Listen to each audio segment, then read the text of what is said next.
everyone. This week we're going to do a painting from start to finish, and I'm going to talk you through all of the process of the 3-color underpainting for the Mische Technique. So I did one last week where it was kind of a short version of the Mische Technique. This is going to be the technique that I use primarily in my painting style. So that means we start with a red ground, do a layer of white, yellow glaze, layer of white, blue glaze, layer of white, and then we do color. So this is a really fun process, and you're going to get to see the whole thing, color glazing all the way through. So we'll walk through real fast. The painting that's actually in this video is a demo painting I used for a class I taught recently. And in that class, we went through in painstaking detail everything that this video is going to cover in about 15 minutes. So I'm condensing hours and hours of actual footage into only 15 minutes. So you're going to get a super sped up version. If you're interested in that full class, that's going to become available here shortly, and I will definitely make an announcement when that's there. But this is just a little teaser, just a little taste of, how much, how much of a deep dive we can actually do on this. So I hope you enjoy. This is super fun. I love this painting, and let me know what you think in the comments. Thank you so much. So what I've done here is I like starting with the drawn image, but I use a projector sometimes just to get some of the basics forms in. Now, obviously now I'm not using a projector, and I'm going in great detail and drawing in all of the rest of the stuff just from sight. But, if I'm in a time crunch and I'm just, just want to make my life a little easier, I love using a projector. And I have an old school projector as well as just a really little digital one that's for, putting videos up on your kids' walls or something. And it works great. And so once I've drawn it out, I'm actually using an acrylic paint marker here, a water-based acrylic paint marker to outline everything. So I'm getting all my detail in this outline, as much as I kind of can. And then once I've done that, I'm going over it with some acrylic paint here. This is a really lovely kind of Venetian red. And then I let that dry, and now I'm going in with some white. This white is casein, actually, and I'm using it to create a tonal range of white, of highlight and shadow, rather. So think of this as like a real kind of like a typical grisaille painting, right? Like you're building your whole light tonal range out of just this one color and the background. So all of your brightest whites, all of your shadow, and every kind of tone in between is going to be created through this white. So I'm using, a variety of different kind of brush techniques, from, having a lot of the paint on my brush, as you can kind of see here. And then I'll be doing some washes just in a moment. So I'm focusing first on the griffin and, kind of getting all of those highlights in. And see, now I've changed brushes and I'm doing more of a wash technique with the casing.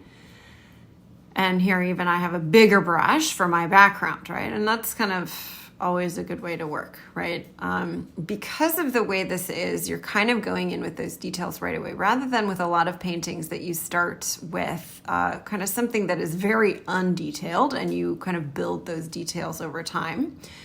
For those of us with, a lot of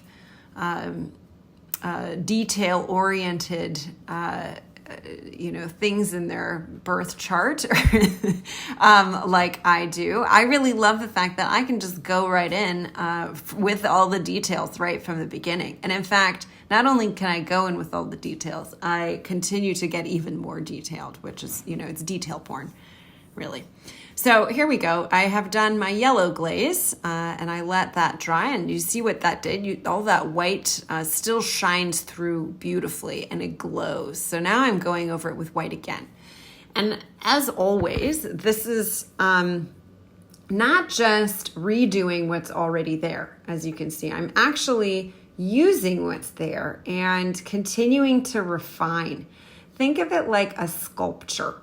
And that's the easiest metaphor that I can think of, and that I use mentally every single time I do a painting like this, is that I am, or like a pyramid or a layer cake. You know, I am building on top of what's already there. I'm not redoing it.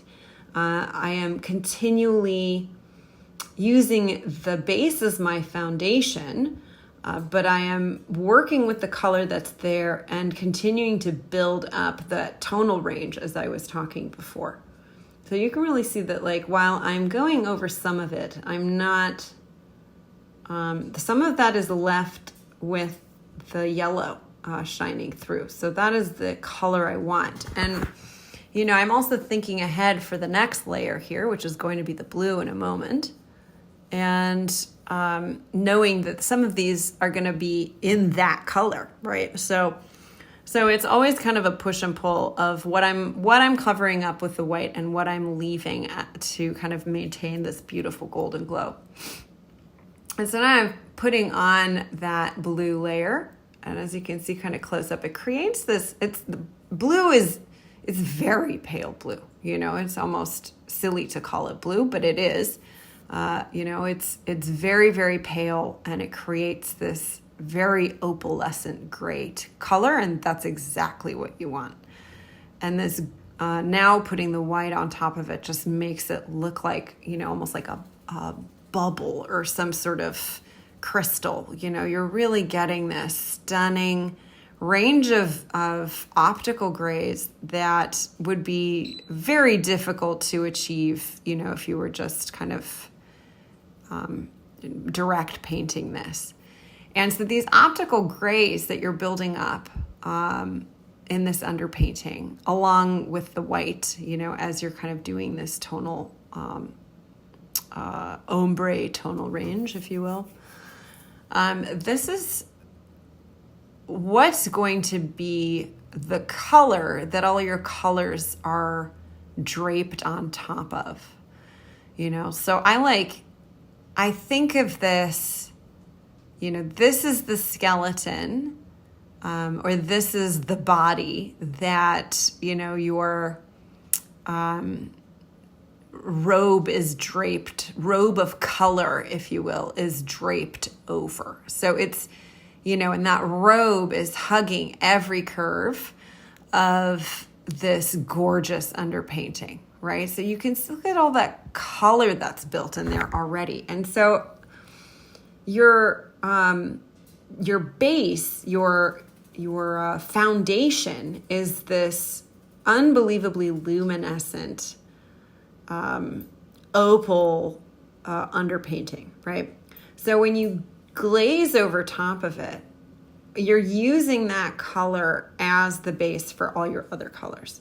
So as I'm doing this background, that crazy weird opalescent blue silver is baked into all of the colors that are there that I'm putting in, right? So I'm actually, when I mix my color, I'm thinking that that color on the painting is already part of that color, right? And it's informing how I'm doing my colors. And so it's this really interesting, you get that glow from within. And as you can see, those hills right there is this really cool, you know, you get the sense that the sun is setting, you know, it feels that way because of that beautiful opalescent blue. And so now I am going into the wings. I decided midway through this. So this griffin is actually a Philippine eagle mixed with an African lion. So the Philippine eagle, if you don't know, is an absolutely incredible creature. It is the biggest eagle in the world, in fact. And they are just majestic AF, you know, just unbelievably gorgeous. And I really, really wanted to paint one. So that's what we've got here, is a gorgeous Philippine eagle and a really cool African lion. But, you know, as griffins go, you can kind of do anything. Any, I think, bird of prey, and any cat to some degree can be a griffin. You know, and if you really want to go nuts, like any bird and any cat can be some kind of griffin, you know, griffin adjacent griffin if you want it to be. So, you know, the sky's the limit here. And I'm kind of excited to see if I can explore further incarnations of griffins. So I decided that instead of sticking to the kind of brown and white wing that I initially thought I was going to paint, I was going to do something more fun with the wings. And so I wanted to do medieval angel wings, which kind of have like a weird rainbow tonality to them. So, but as you just saw, I'm keeping some of the wing, or rather the feather detailing, you know, that the actual feathers do, that striping, right? So as you just see there, as I'm putting in the color, it is very, very, very light glaze that maintains the luminosity of the underpainting underneath. And you can see that. You can see that when I put the color on, it instantly has highlight and shadow. It instantly has color range. It has all of those things baked in, which is what's so cool about the technique. So you're like, oh, I just did all that work, and there it is. Boom. So here in close-up, I'm doing the face. And you can see, you know, just the variety of different colors that I've achieved just by doing very simple. This is my first layer of glaze. So I haven't gotten fancy in any way, shape, or form. The fancy, you know, fancy kind of finishing details is coming. So I'm really just doing, so far, this is, like I said, just the single glaze, single color glaze, rather. My aim is always to do only 2 glazes of color. It's just a personal thing. You can do as many as you want, but in my mind, if I have done the work in my underpainting, then I don't need that many color glazes to achieve the end result. I just have to be very astute at mixing the correct color and the correct highlight and shadow color, that when I glaze them on, it does what it needs to do. So I'm, you know, 2 is always a goal. I usually end up being 2.5 or 3, but I'm pretty close. And, you know, there's always kind of that final highlight and shadow that you want to get in there just to make sure it pops, you know. And so now I've done the first color glaze on everything. Now I'm going in to the second color glaze. So I'm refining some of those colors in the wings, adding some more details, adding some more design elements. So that's something, you know, if you've got stripes, if you've got certain types of other patternings, you don't necessarily put that in the white layer or the underpainting layer. You do that on at the end, or in the color layer, rather. You can kind of see what my palette looks like there and how I'm mixing my colors. This is super fast. So as I mentioned, this was like a, 4-hour class of me talking through all of this in great detail. So you're getting a extremely sped up version by doing this, but it's a taste. It's a taste. And this class is going to be available in full to purchase, which is very exciting. Soon. So more on that as soon as I have more details.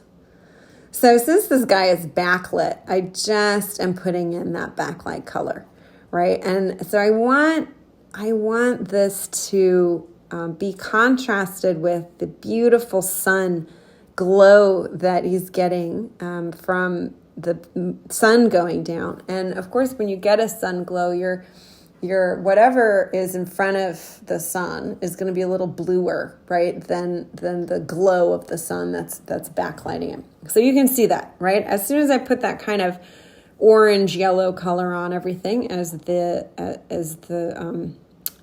sun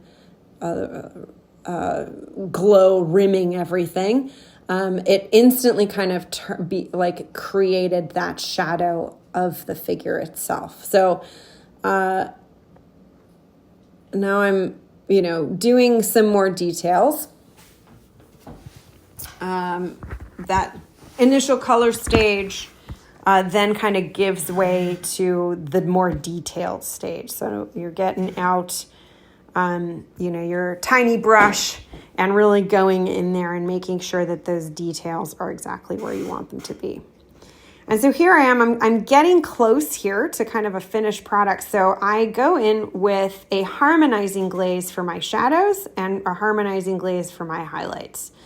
And so this is one of the last steps you do. You get all your colors right, and then I love kind of taking a shadow color and going over the whole thing in the darkest shadows, glazing on that color in those shadows, and same thing with the highlights, right? Going through and highlighting everything with the same, taking the painting as one thing rather than, like bits and pieces like you've been working all along. It's taking the painting as a whole and really thinking about it as not just parts, but the sum of its parts. So you're getting a lighting effect that will go over everything. And here we go. There's some details. That is our finished guy. So thank you so much, and like, subscribe, and share, and see you next time. Bye.